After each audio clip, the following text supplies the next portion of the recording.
This was an exciting one for me. And also I think at its most earliest of awareness, like for me, when I was aware of it, very, very early stages, it was, it's strange to say that you can be that excited about something that you almost know nothing about.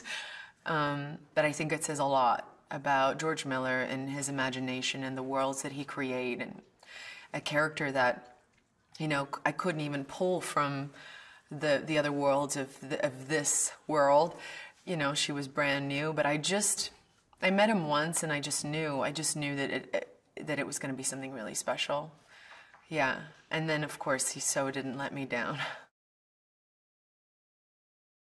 I think there's a great challenge in setting something just logistically, you know, trying to dramatize a story that's in constant movement is very, very tricky. And I don't think a lot of filmmakers would do this for any amount of money, you know? You're limited to space, and you're limited to, you know, not just space for actors, but space for cameras. And it's very, I think it could be very frustrating to a lot of people, but to George, it's in the challenge of all of that, it's almost what he thrives in, and that's when he comes alive. And there were moments where I realized that that was all I was doing pretty much every day showing up in this movie, was getting in this war rig and dramatizing from this space that was this big. And there was a great challenge in that. And also, you know, most of the time, you know, really only having this part of your body that you could really explore storytelling with. And then you realize that it becomes the ultimate experience, because even though you're limited in certain areas, you have a filmmaker that is seeing possibilities where you could never even see possibilities. Broken, scared, angry, disappointed, frustrated.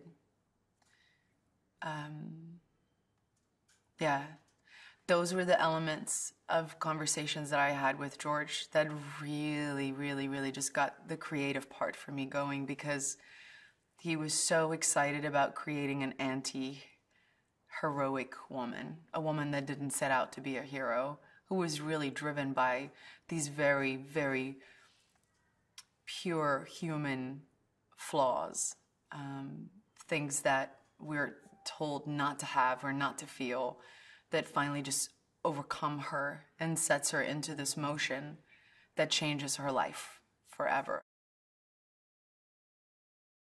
This idea that she's kind of saving these women, to me, just didn't feel as interesting as they belong to a man who hurt her incredibly, and she's just had enough, and she's going to take these women with her, and she's going to take what matters to him the most. She's going to take the most valuable thing away from her because he took the most valuable thing away from her.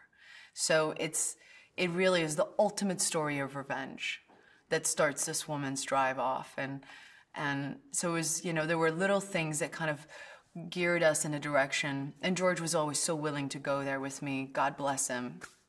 You know, you can't do this stuff alone, and unless somebody kind of embrace that thought process, you can't do it. And he was with me. I mean, we were really eye to eye on that. And little things like the fact that she would never call them by their names, that she didn't want to know their names, because she knew the world that they were going into, and there's no room for attachment. I had just done a press tour, you know, and I was just so done with hair and makeup, and I just literally just had this moment where I was like, I need to shave my head. We need to shave my head. Like, I can't think about what I'm going to do with my hair in this movie anymore. I'm going to be in a desert. I'm a new mother. Let's just shave it and stop talking about it.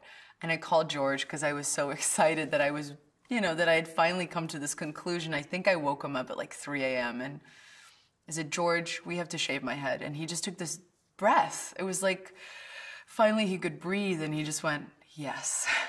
And so the next day we did it, and I think it was the right decision for the movie. I look at the movie now, and I can't even imagine doing it any other way.